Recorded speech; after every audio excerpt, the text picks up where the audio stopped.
Baik, sahabat-sahabat kita, buka kajian hari ini ya. Alhamdulillahirabbil alamin, assalatu wassalamu ala israfil anbiya'i wal mursalin, wa ala alihi wa sahbihi ajmain, amma ba'du. Rabbi shrah li sadri, wa yassir li amri, wahlul 'uqdatan min lisan, yafqahu qawli, waj'al li waziran min ahli. Assalamualaikum warahmatullahi wabarakatuh. Ini saya buka slide, terakhir ya, di minggu lalu. Kita membahas terkait zona-zona yang umumnya lewati oleh seorang manusia gitu ya. Tidak artinya ini juga bukan presisi tapi menjadi alat bantu lah gitu ya. Tapi umumnya manusia itu seringkali susah keluar dari sebuah kondisi yang dia sudah merasa sangat nyaman di dalamnya begitu kan. Tapi betapapun manusia berusaha semampunya, sekuat tenaga untuk mempertahankan sebuah kondisi yang ideal bagi kehidupannya, seringkali jalan takdir dari Allah itu ada pengaturan lain yang sebenarnya lebih baik begitu. Tapi seringkali manusia shock, kaget, dan kadang-kadang tidak bisa move on ya ketika Allah mengatur jalan takdirnya tidak sesuai dengan cita-cita atau bayangannya lah begitu. Ya dari kita yang ada di sini juga saya tidak tahu ya berapa besar kesesuaian antara sesuatu bentuk kehidupan yang dicita-citakan semula dulu dengan yang terrealisir sekarang gitu.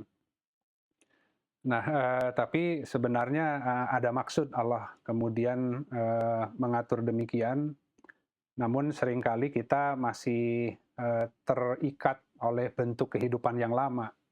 Sehingga dalam berdoa kepada Allah pun seringkali menjadi tidak kreatif gitu ya.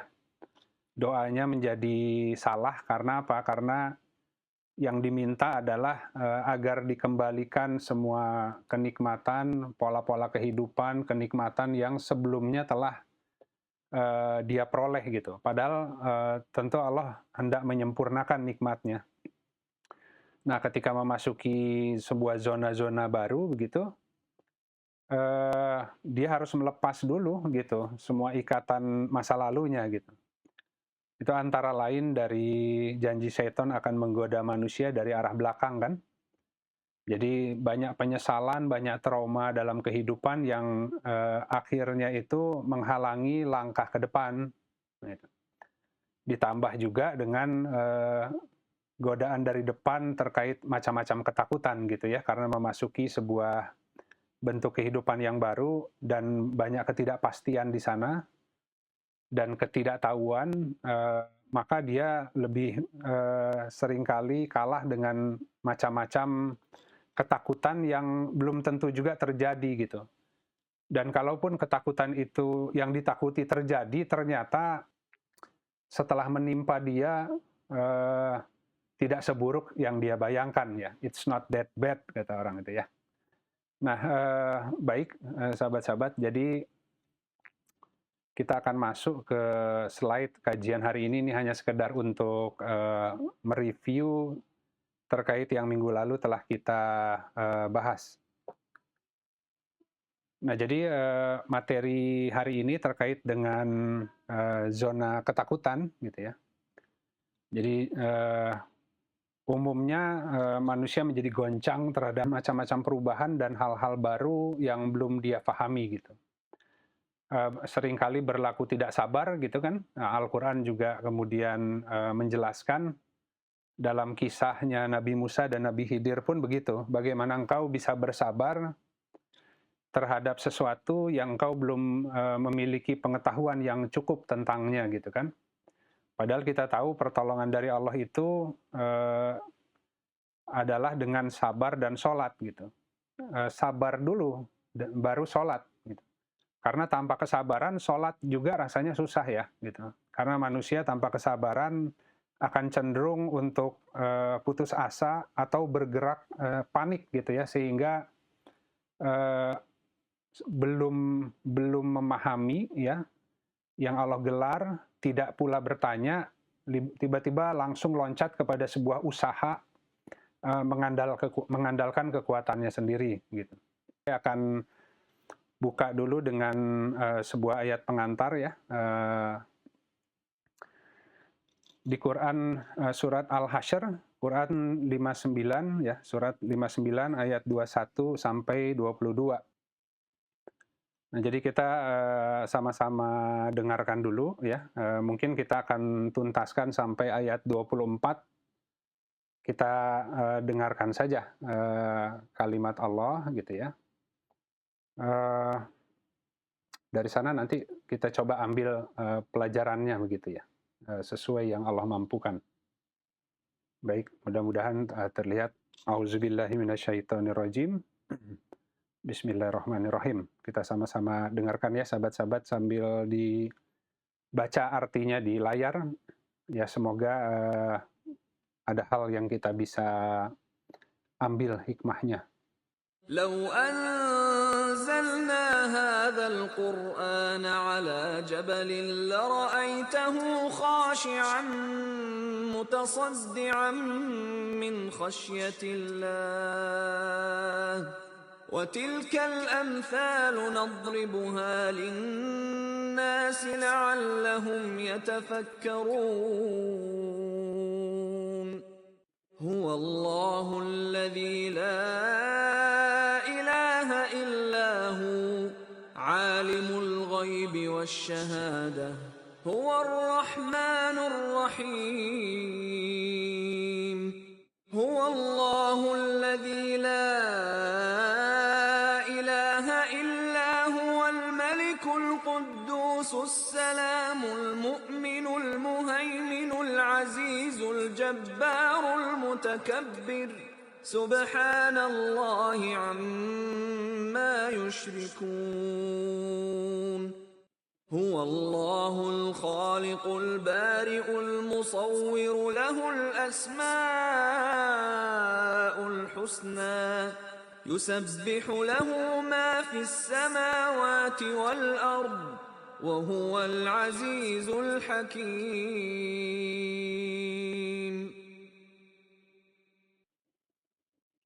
Alhamdulillah, sadaqallahul azim. Semoga jelas tadi dengar ayatnya.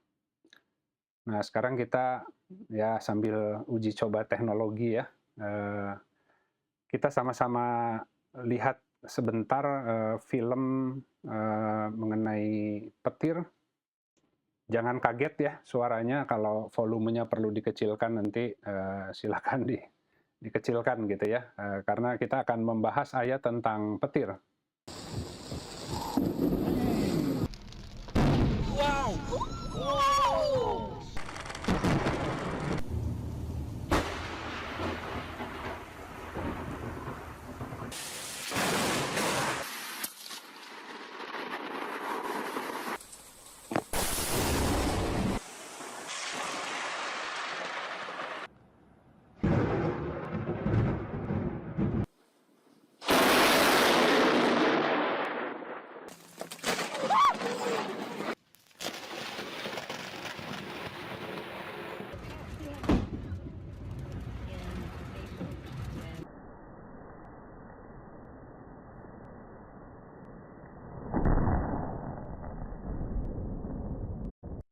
Alhamdulillah, baik, ya segitu aja lah untuk memperlihatkan saja ya.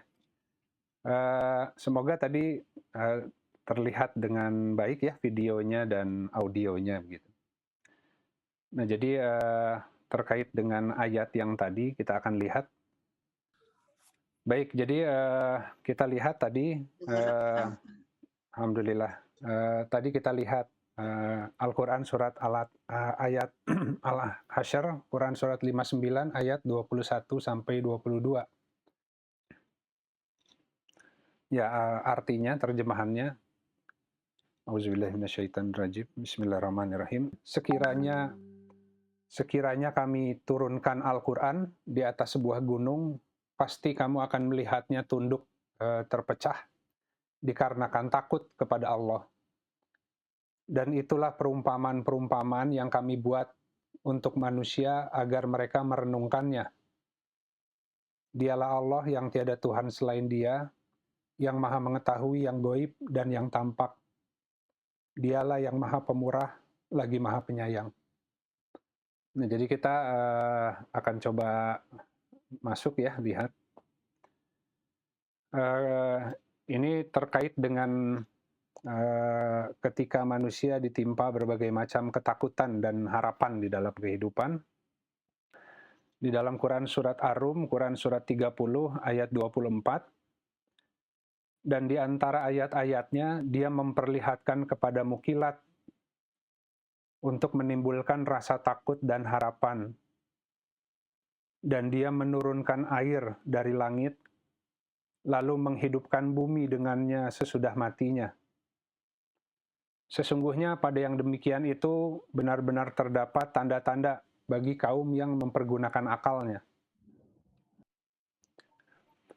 Jadi kita akan lihat tentang petir ya, tapi mungkin saya juga tidak akan terlalu teknis karena bukan bidangnya, jadi bisa jadi secara istilah teknis saya banyak kurang tepat menjelaskan, tapi mungkin kalau di antara teman-teman yang di bidang fisika, mungkin geofisika atau apa gitu ya, ilmu bumi, barangkali bisa memperhatikan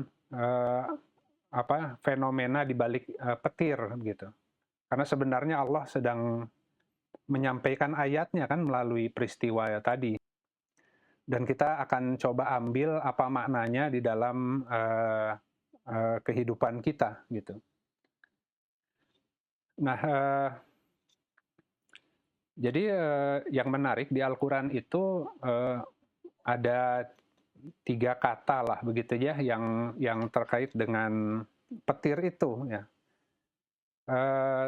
Kita tahu bahwa proses pembentukan petir itu sebagaimana di Al-Quran itu dijelaskan bahwa ada awan yang bertumpuk-tumpukan begitu ya.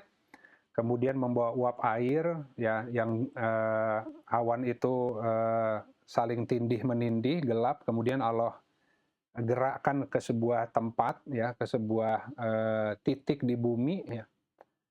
Nah, jadi proses petir sendiri itu kalau di Al-Quran itu ada yang disebut ar-ro'du gitu ya. Nah, itu Quran Surat 13 itu tentang ar-ro'du, guruh gitu ya. Jadi guruh itu adalah suara petir gitu ya. Jadi kalau guruh itu geledek, itu kita dengar gitu kan ya, menggelegar suaranya gitu. Sementara yang namanya kilat sendiri itu menggunakan al-barqu.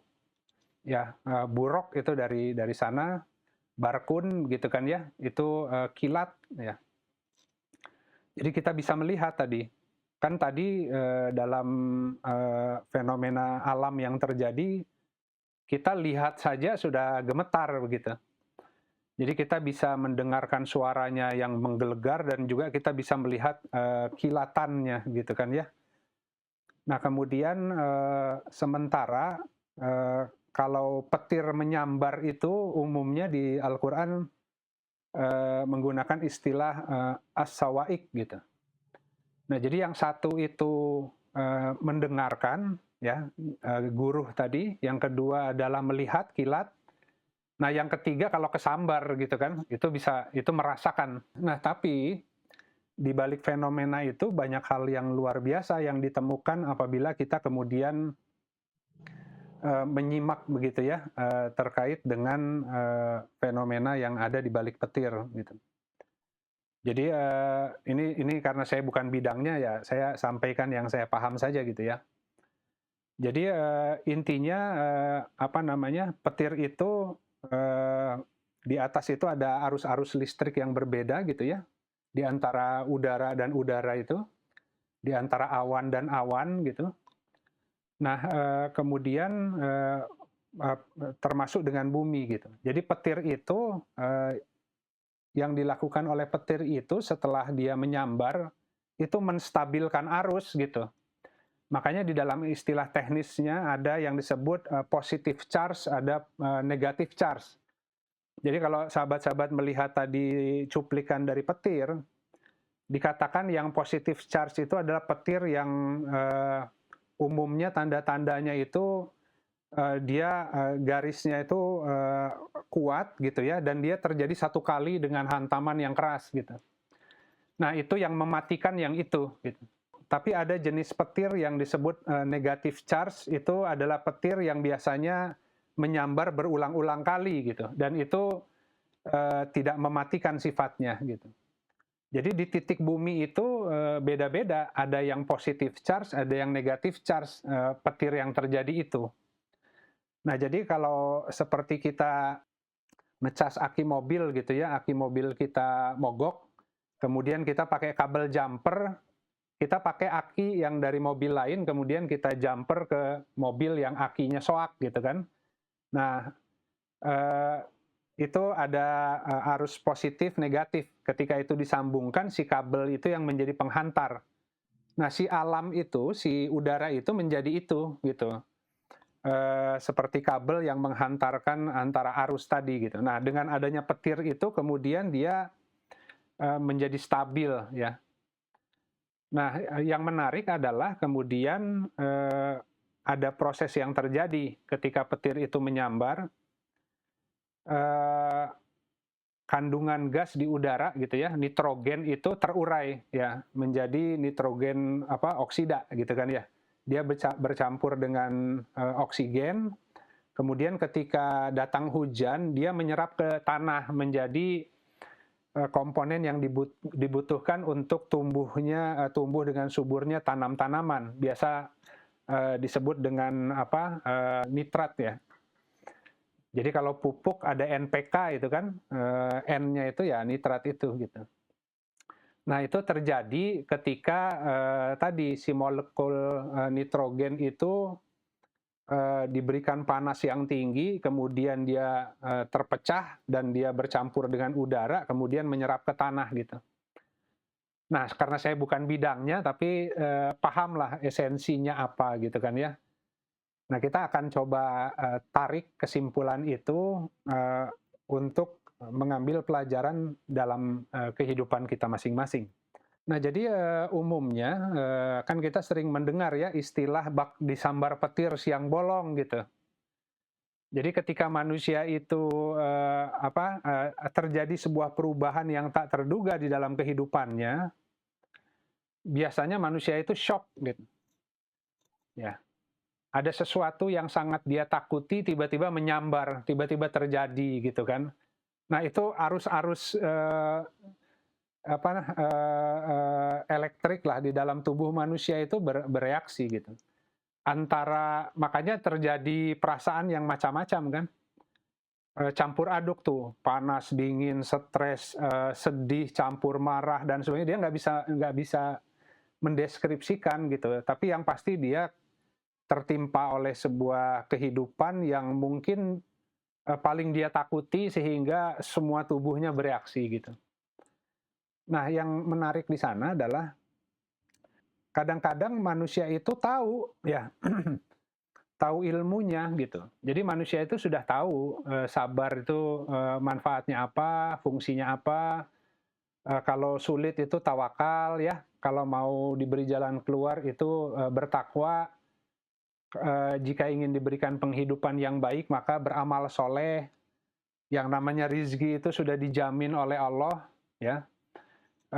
Tapi seringkali karena manusianya tidak siap, maka Allah kadar demi kebaikan manusia. Jadi itu semua udah ngerti gitu. Manusianya udah ngerti itu, teorinya udah ngerti. Tapi kenapa ketika dia bergerak di muka bumi, dia menjalani kehidupan, tidak connect antara semua ilmu yang sudah dia baca dengan tindakannya ya. Bagaimana kemudian perasaannya, kan kenapa perasaannya takut dan ditimpa macam-macam, ya itu tadi ya, kebingungan. Padahal sebenarnya dia sudah baca gitu. Jadi seperti nggak connect itu, antara langit dan buminya itu nggak connect gitu. Ada arus yang tidak connect ya. Si langitnya berkata lain, si buminya eh, berkata lain gitu. Nah, petir dalam kehidupan itu manfaatnya, fungsinya adalah untuk mensinkronkan gitu. Jadi bagaimana pengetahuan yang kita punya kemudian bisa align dengan perbuatan yang kita lakukan gitu kan. Jadi ketika seseorang bergerak itu dengan menggunakan ilmu Al-Qur'an, dengan menggunakan ilmu yakin ya, hingga kemudian dia ainul yakin bisa melihat, hingga kemudian dia hakul yakin bisa merasakan transformasi yang terjadi kan. Tapi kalau sekarang baca ilmunya tapi yakinnya belum ada gitu. Jadi belajar Al-Qur'an tapi pola penghidupannya masih banyak tadi. Ada maisir, ada goror ya. Masih mengkonsumsi khamr, macam-macam pengetahuan yang memabukkan ya. Tips ingin cepat kaya, tips agar tidak jatuh miskin, tips agar ya pokoknya semualah bentuk tips-tips ya yang kemudian itu meracuni pikiran orang, tidak lagi mau bergerak secara natural sesuai apa yang Allah berikan kepada dia, tapi orang kemudian mencari rumus-rumus dalam kehidupan yang bisa menjamin kehidupan itu tercukupi, nyaman, enak, secara instan dan tidak pernah berubah gitu. Tapi ya sudah investasi dengan harapan ada bagi hasil, sudah nabung, ternyata banknya bangkrut, ternyata uangnya hilang, ternyata sudah ditaruh uang pensiunnya, uang tabungannya dikelola entah lewat saudara, entah lewat teman, orang lain dalam sebuah skema investasi yang katanya no risk high return misalkan ya, tapi ternyata bangkrut ya, atau ditipu ya. Itu seperti orang kesambar petir di siang bolong, tapi itu penting dalam kehidupan gitu. Tadinya karirnya bagus, sudah punya sebuah sebuah kedudukan ya di dalam pekerjaan tertentu ya, bidang profesian tertentu, tapi kemudian di tengah jalan banyak kalibrasi yang Allah lakukan melalui gelar takdir yang akhirnya itu berubah total kehidupannya gitu. Meskipun ilmunya masih tetap ada yang dulu gitu kan, tapi ilmu itu harus dia tempatkan di tempat yang lain selain yang di dunia profesi yang kemarin gitu. Barangkali hari ini itu ilmunya yang dia pakai untuk membantu orang lain, memberi manfaat gitu ya, bahkan syiar agama melalui ilmunya yang tadi. Nah jadi si bumi yang tadi goncang, kemudian disambar geledek begitu, nah akhirnya bertahap dia menjadi sehat. Nah ini yang menarik ya, ketika tadi misalkan, itu kalau tadi teman-teman pelajari fenomena petir sangat menarik ya. Jadi kayak misalkan kenapa kilatannya itu kita lihat duluan sebelum suara gitu kan. Sebenarnya mana yang duluan sih gitu kan. Apakah si gemuruhnya dulu ataukah petirnya dulu gitu kan ya. Jadi itu terkait perbedaan kecepatan antara suara dan cahaya gitu. Jadi cahaya udah duluan kelihatan, tapi si suaranya merambatnya itu bertahap gitu. Nah itu bisa mengukur jarak petir menyambarnya berapa kilo misalkan. Nah itu juga ada pelajaran di sana bagi yang mampu membuka ayat itu sesuai dengan keilmuannya tentunya. Gitu. Nah jadi misalkan contoh begini, seringkali ketakutan itu dimulai dengan telinga ya. Kita banyak mendengar hal-hal tadi, makanya membaca Al-Quran itu kan mendengarkan firman Allah. Ya. Kalau kita sering membaca Al-Quran, artinya kita sering mendengarkan Allah berkata-kata kan gitu. Ya, tentu Allah tidak, di Al-Quran sudah dijelaskan, Allah tidak mungkin berkata-kata secara langsung kepada manusia. Tapi Allah berkata-kata melalui perantaran wahyu, gitu kan ya. Melalui perantaran seorang Rasul yang datang kepada manusia, kemudian menjelaskan ayat-ayatnya, dan juga melalui perantaraan tabir gitu. Ya tabir itu bisa gelar kehidupan kan. Banyak hal yang dialami dalam kehidupan yang sebenarnya itu Allah sedang berkata-kata kepada dia gitu. Nah, kemudian tadi wahyu, kemudian itu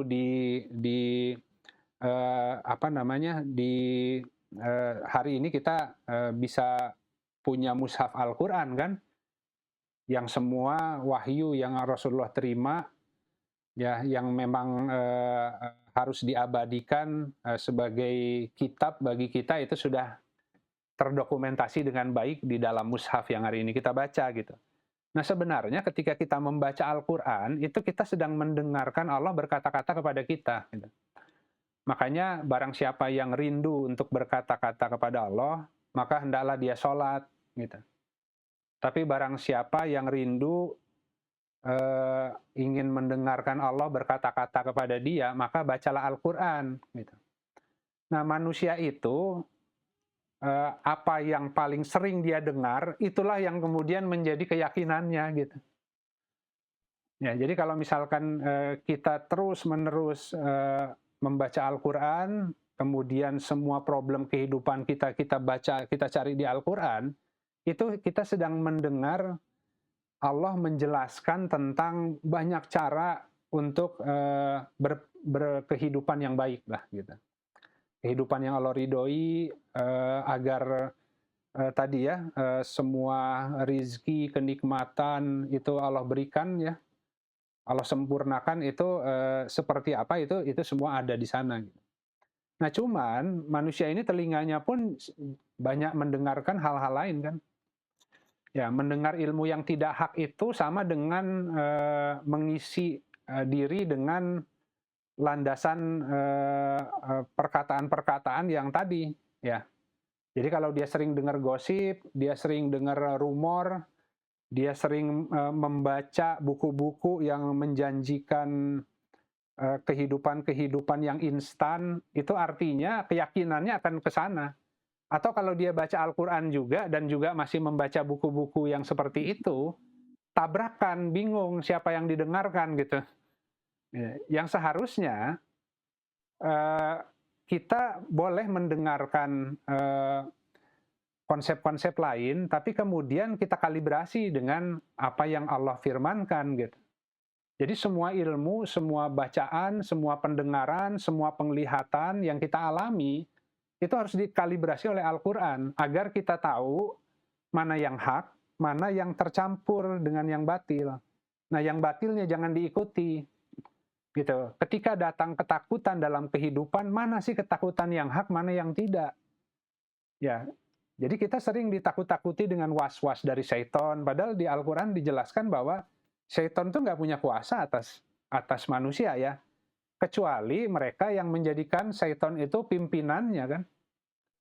Tapi kalau misalkan pimpinannya Allah, dia bertawakal, ya bukan nggak bisa dengar was-was dari syaitan, bisa dengar, tapi nggak diwaro. Ya, itu mah bohong. Justru dia sebaik-baik penipu itu, ya kan? Nah, itu semuanya sudah jelas di Al-Quran. Nah, ambil contoh begini, ketika kita kemudian punya ketakutan terhadap sebuah hal, kalau di Al-Quran itu kehilangan harta, jiwa, buah-buahan, apapun lah itu, yang paling ditakuti oleh setiap orang ya. Ketika rasa ketakutan itu tidak bisa dinetralisir dengan ilmu yang hak, maka Allah akan netralisir dengan kejadian. Makanya itu kenapa Allah akan menampakkan apa-apa yang ditakuti oleh manusia. Jika kita adalah orang yang mencari Tuhan, orang yang beriman, apapun yang kita takuti selain Allah, itu pasti Allah akan jadikan dalam kehidupan nyatanya. Kecuali dia berhasil menetralisir ketakutan tadi, si energi negatif itu, dengan ilmu yang hak. Karena yang hak masuk, yang batil menyingkir. Gitu. Nah, itu tuh petir tuh seperti itu. Jadi tidak harus dialami oleh setiap orang, gitu ya. Tadi dia mendengar guru ya, itu kan guru itu bertasbih kepada Allah gitu kan. Nah, kita pun seharusnya adalah makhluk yang bertasbih kepada Allah, sama-sama bertasbih kan. Nah, jadi seringkali manusia itu kilatan mata ya, ketika dia mendengar berita tentang orang lain, tentang kekhawatiran-kekhawatiran, kemungkinan-kemungkinan yang bisa terjadi dalam kehidupan, itu kepalanya udah loncat-loncat kemana-mana. Waduh, gimana ya kalau itu terjadi kepadaku? Gimana nanti kalau miskin? Gimana nanti kalau dihinakan? Ya kan? Gimana nanti kalau kehilangan orang yang dicintai? Gimana kalau kehidupannya berubah? Padahal terjadi juga belum gitu. Ya, baru mendengar desas-desus ketakutan tadi, udah loncat kemana-mana, akhirnya bikin skenario macam-macam gitu. Nah, sementara ketika hal itu betulan terjadi dalam kehidupan dia, belum tentu yang terjadi itu seburuk yang dia bayangkan. Karena tadi yang kita lihat bahwa di dalam fenomena alam pun petir yang mengerikan itu ternyata manfaatnya luar biasa kan. Menetralisir semua elektromagnetik yang ada di udara, kemudian tadi gas nitrogen ya yang disebut gas yang tidak bisa menopang kehidupan, terurai bercampur dengan oksigen yang kemudian menyerap ke tanah menjadi nutrisi. Padahal kita itu membutuhkan tanaman diri kita tumbuh gitu. Tapi tanpa hantaman kehidupan, tidak ada ruang bukaan untuk memperoleh pengajaran sebenarnya gitu. Dan ilmu yang ada itu hanya ilmu yang di kepala, tidak pernah masuk ke dada, tidak pernah masuk ke hati gitu. Jadi itulah yang disebut petir itu gitu ya. Nah, kemudian kita lanjut, kita lihat berikutnya. Nanti kita akan diskusi saja gitu ya, sahabat-sahabat. Jadi saya terbatas untuk menyampaikannya. Makanya saya melihat ini takjub gitu ya. Waduh, andaikan saya itu ngerti ilmu astronomi, andaikan saya ngerti ilmu geofisika, kayaknya ada ayat-ayat di Al-Quran yang sangat menarik dan kita bisa ambil dari fenomena itu menjadi prinsip yang terjadi kepada kita, cara Allah mengatur gitu ya. Nah, cuman karena mungkin saya bidangnya di muamalah, jadi yang agak mampu mengambil ya dari ayat-ayat terkait dengan perniagaan, begitu kan ya. Tapi ya begitulah Al-Quran. Jadi istilah nitrogen itu saya baca dalam sejarahnya itu baru dirubah ya di abad ke-19. Sebelumnya itu di abad ke-18 oleh seorang ya filsuf ya ahli fisika, kimia begitu ya, scientist lah gitu ya, yang namanya itu Henry Cavendish dan Antoine Lavoisier gitu. Ini juga saya baca ya.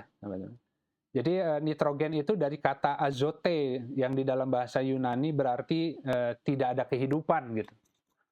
Sementara kalau itulah nitrogen, kalau oksigen itu gas yang bisa mendukung menopang kehidupan disebutnya. Sementara kalau nitrogen, azote itu dari gas yang tidak bisa menopang kehidupan, kecuali dia ditreatment oleh panas yang tinggi bersenyawa dengan oksigen menjadi nutrisi yang bermanfaat. Jadi seperti gas yang mematikan untuk memberikan hidup. Nah, ini kalau sahabat-sahabat lihat ayat ini kan, ya kan, dan dia menurunkan air dari langit lalu menghidupkan bumi dengannya yang sebelumnya itu mati, sesudah matinya gitu. Jadi petir itu sebuah bentuk Allah mematikan bentuk penghidupan yang lama untuk kemudian berkembangnya sebuah bentuk pola penghidupan baru yang lebih baik, yang lebih bernutrisi sebenarnya gitu. Mudah-mudahan ketangkap ya maknanya ya di dalam banyak hal peristiwa dalam kehidupan yang di luar dugaan dan mungkin belum tentu kita inginkan tapi terjadi juga gitu kan. Akhirnya mau nggak mau yang namanya langit dan bumi datang kepada Allah dengan keadaan tunduk, baik secara sukarela ataupun terpaksa begitu. Tapi kalau langit itu sudah secara sukarela, hanya bumi yang susah gitu. Maka bumi itulah yang kemudian ditreatment, diberi macam-macam shock agar dia bisa sama-sama dengan langit berserah diri ke Allah. Karena datang ke Allah itu harus dengan langit dan buminya masing-masing. Nah, kita lihat di sini berikutnya adalah kenapa tadi butuh dihantam oleh macam-macam kalibrasi dari Allah, ya, dengan hal-hal yang tak terduga kehidupan itu. Kalau enggak, bumi itu akan tetap berat gitu. Karena bumi itu kecenderungannya itu berpegangan kepada semua hal yang dia sudah terbiasa, gitu kan. Yang tadi zona nyamannya, dia akan berpegangan ke situ. Dia akan berpegangan kepada rumus-rumus yang dia anggap sudah jitu lah, ya. Nah, kita lihat di Quran surat Al-Insyikok, ya. Al-Insyikok, Quran surat 84 ayat 3 sampai 5. Ini kan ketika langit terbelah ya sebenarnya ya. Nah, kita lihat ini di ayat 3 sampai 5 terjemahannya, dan apabila bumi dibentangkan, kalimatnya itu sebenarnya mudats gitu ya. Mudats itu kan dihamparkan, dipanjangkan sebenarnya. Jadi bumi itu dipanjangkan gitu kan. Dan apabila bumi dibentangkan atau dipanjangkan, di stretch gitu ya.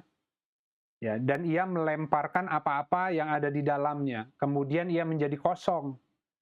Dan ia patuh kepada Robnya sebagaimana semestinya gitu. Jadi bumi diri ini susah diatur gitu. Tapi ketika tadi dihantam, dipukul oleh bermacam takdir, bumi itu tiba-tiba jadi flat karena memuntahkan semua isi beban-beban berat yang ditanggungnya. Ya, takut miskin, takut dihinakan, takut apalagi semua jenis takut yang membuat manusia itu sebenarnya jadi nggak bisa maju. Takut rugi, takut idenya dicuri orang, takut kalau mencoba nanti gagal, apalagi semualah tinggal diruntut aja semua jenis ketakutan. Padahal yang disebut orang tawakal itu tidak ada ketakutan, gitu ya. Dia akan bergerak di bumi manapun yang Allah sediakan, dia akan syukuri semua, dia akan bergerak sesuai kemampuannya, dan dia menyerahkan kepada Allah, gitu ya. Dan Allah selalu memberikan kecukupan. Hal yang tidak mampu dia kerjakan pun dengan pertolongan Allah menjadi mampu dia mengerjakan. Nggak ada modal, ya yang ada aja kerja. Ya, sisanya tawakal ke Allah. Dia tidak terhambat oleh ada tidak adanya modal. Dia tidak terhambat dengan ada tidak adanya support dari manusia lain.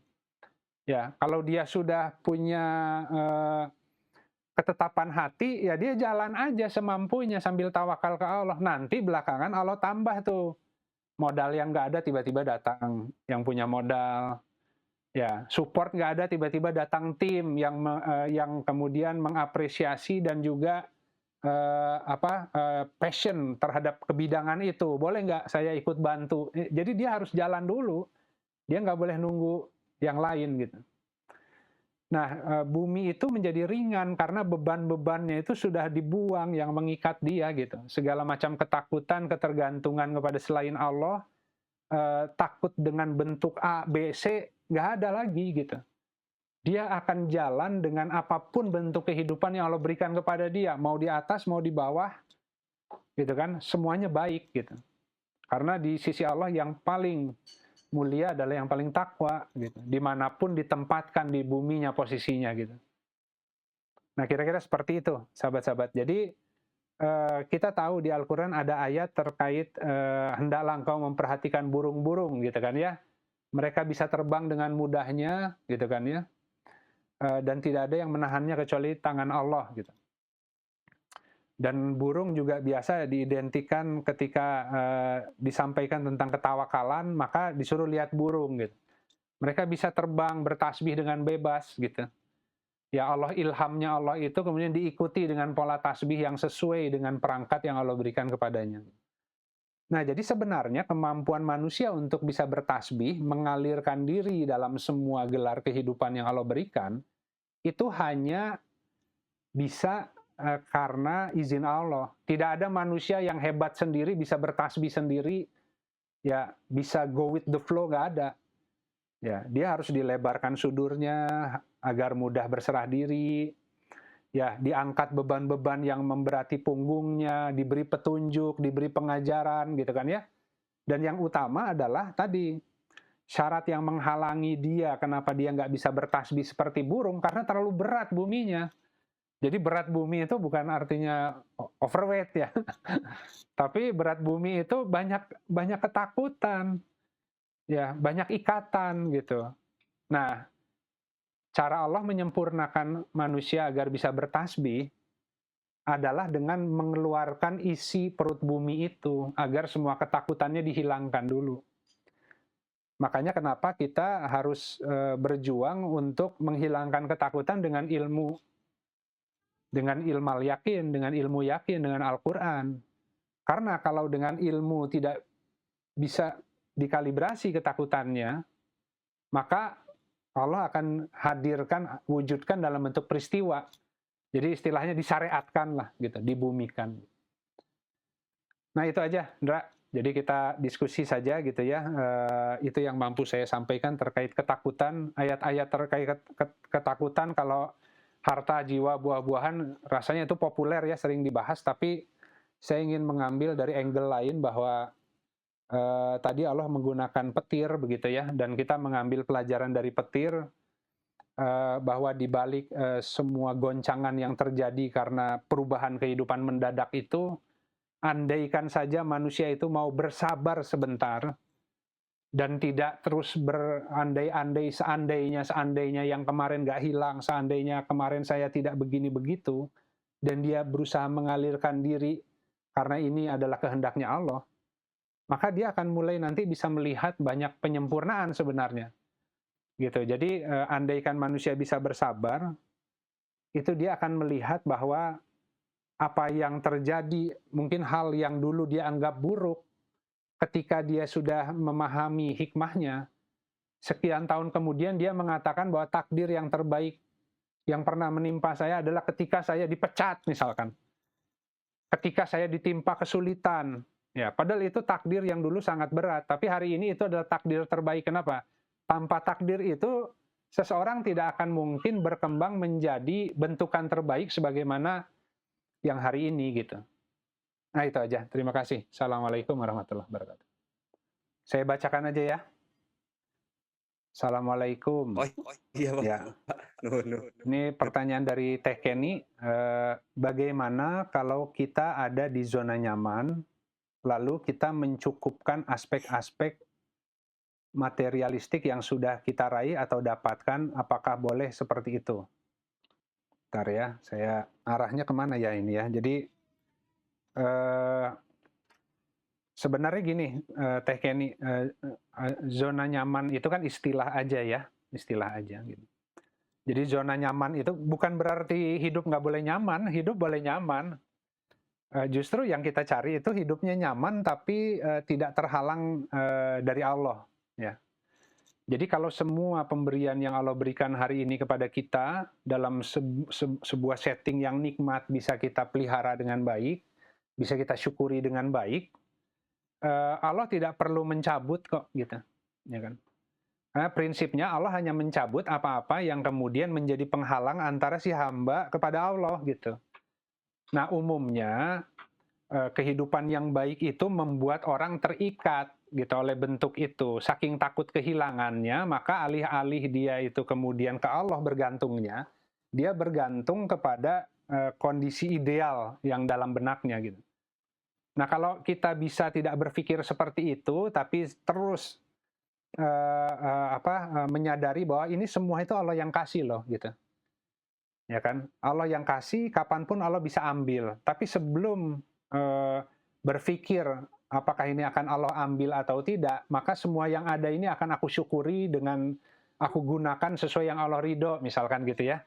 Aku akan bersedekah dengannya, aku akan berinfak, aku akan menggunakan semua untuk menciptakan kebaikan dan manfaat bagi sesama gitu ya, dalam rangka untuk mencari ridho Allah misalkan.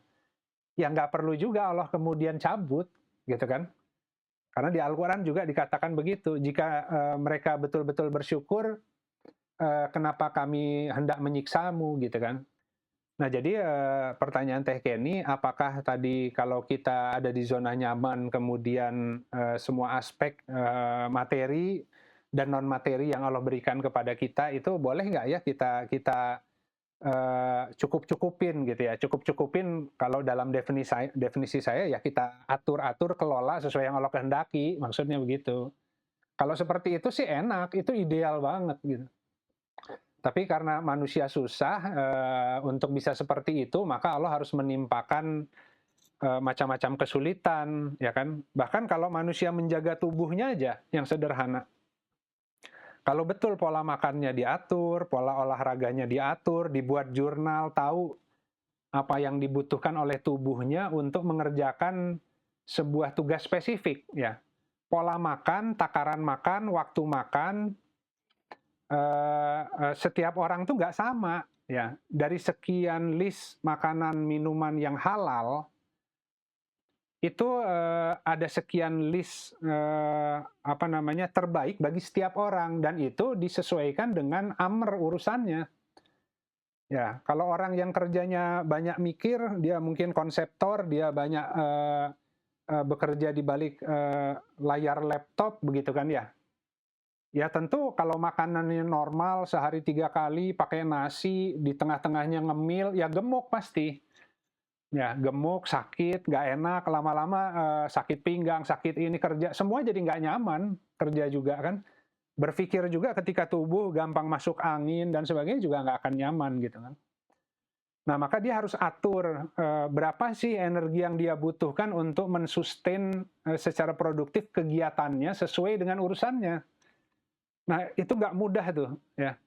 Ketika orang bersyukur, ya menyesuaikan pola makan saja dengan sesuai dengan tipikal pekerjaannya, itu dia akan sangat produktif, akan sangat sehat, meskipun kerjaannya mayoritas duduk gitu. Nah, tapi ketika ada orang yang mungkin tipikal pekerjaannya, urusannya itu lebih ke fisik, begitu kan, bekerja secara menggunakan tenaga, ya makannya mungkin harus lebih banyak porsinya dengan komposisi antara karbohidrat, protein, lemak dan sebagainya itu dengan komposisi yang lebih balance untuk mendukung pola kerjanya kan sesuai urusannya gitu.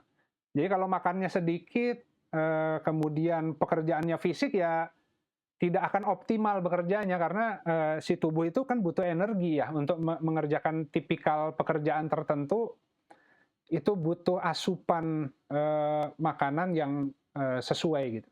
Nah, itu konsep bersyukur tuh, gitu kan. Nah, makanya kalau kita bisa mensyukuri tadi diberikan kondisi ideal hari ini dengan harta yang cukup, dengan semua kelebihan-kelebihan yang ada di diri kita, dan itu semua kita rotasikan sebaik-baiknya, ya itu tujuannya kan, mensyukuri semua yang Allah berikan.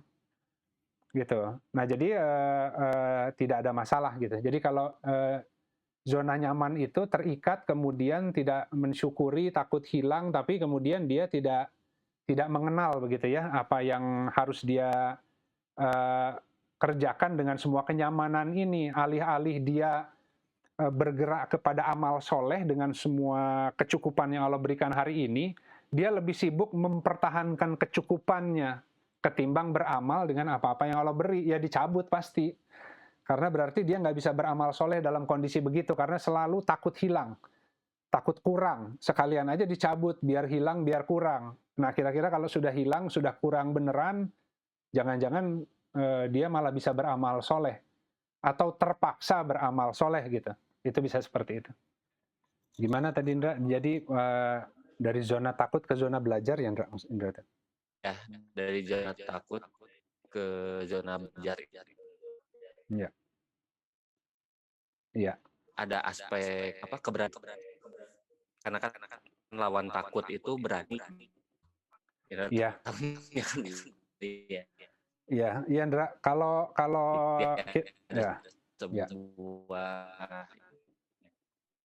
ya, kita kalau kembali ke petir tadi, Indra. Kita kembali ke urusan petir nih. Ya.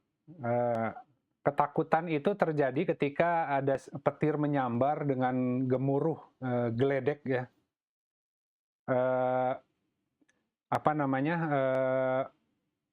Dari artinya apa? Tidak kena kita gitu ya, Indra. Ya, semakin dekat jaraknya kita lihat kilatan cahaya, kemudian ada suara yang menggelegar, itu takut kan, gitu.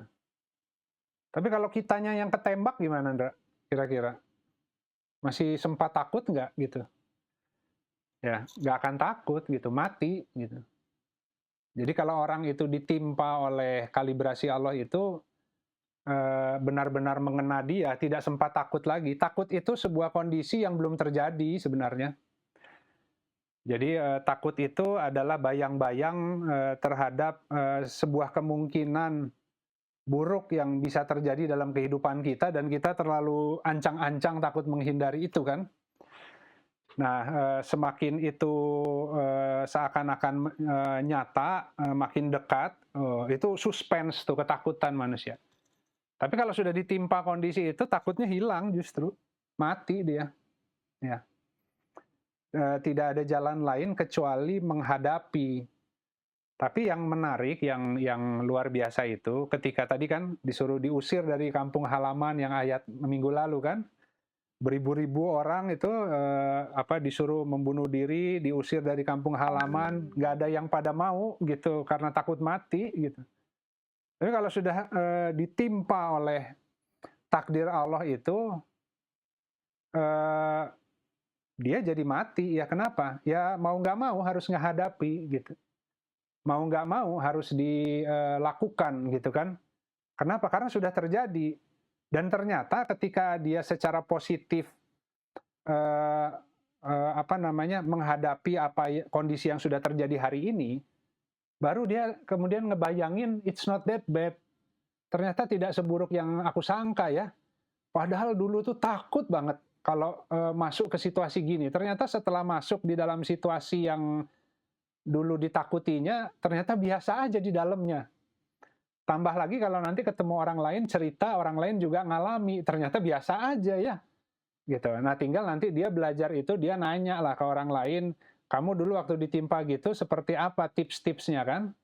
Kalau sama-sama pembaca Al-Quran enak gitu.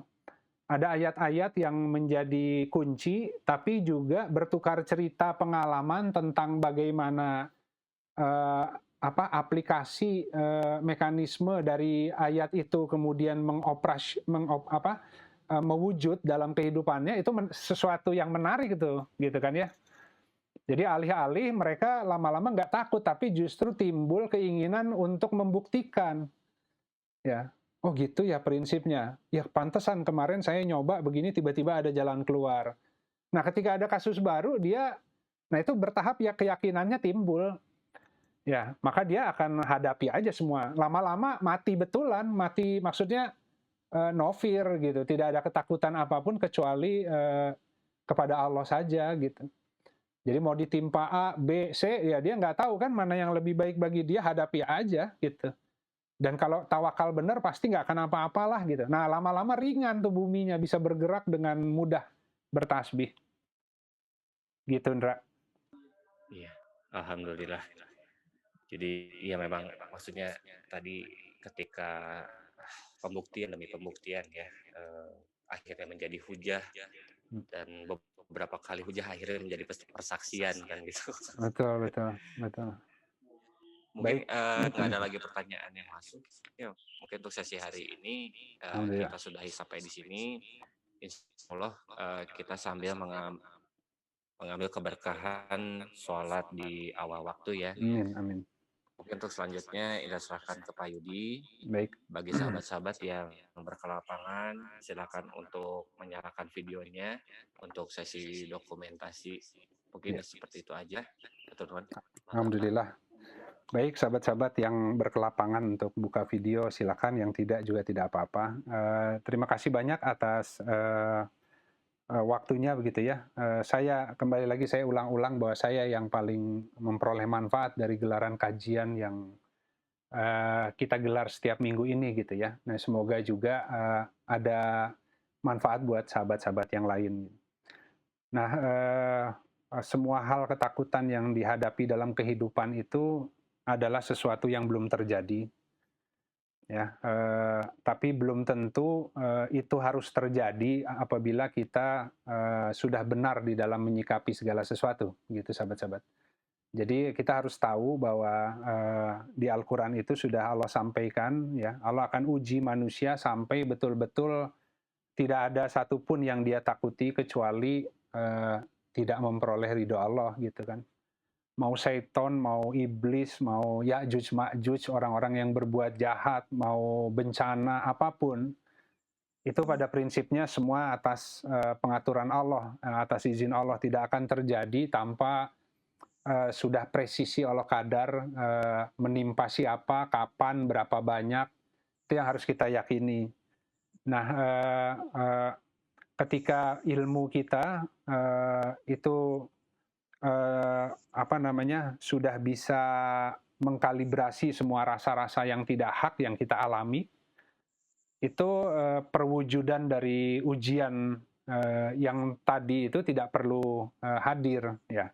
Tapi Allah akan hadirkan ujian yang ilmu kita belum bisa menangani, gitu. Jadi kita ada keyakinan yang kurang, masih belum ada tekad yang kuat, yang kokoh, ya, untuk bisa berpegangan kepada Allah satu-satunya yang mengatur kehidupan ini, yang menjadi pelindung kita, gitu kan, ya, yang menjadi penolong kita, gitu. Baik, semoga ada manfaatnya. Kita sama-sama akhiri saja ya kajian hari ini. Mudah-mudahan minggu depan kita bisa masuk ke zona belajar ya. Jadi dari zona nyaman kita masuk ke zona takut. Nanti setelah berhasil mengatasi ketakutan dengan beberapa panduan Al-Quran, ya, dan teknis operasionalnya seperti apa, mungkin kita akan bahas sedikit minggu depan. Kita akan lihat zona belajar itu seperti apa sih, gitu ya. Zona belajar di jalan Allah itu. Baik, alhamdulillah sahabat-sahabat, kita sama-sama akhiri kajian siang ini dengan beristighfar pada Allah, dan kita tutup dengan kafaratul majelis. Astaghfirullahaladzim, alladzi la ilaha illa huwal hayyul qayyum wa atubu ilaih. Subhanakallahumma rabbana wa bihamdika asyhadu an la ilaha illa anta astaghfiruka wa atubu ilaik. Subhana rabbika rabbil izzati amma yasifun wa salamun alal mursalin walhamdulillahi rabbil alamin. Assalamualaikum warahmatullahi wabarakatuh.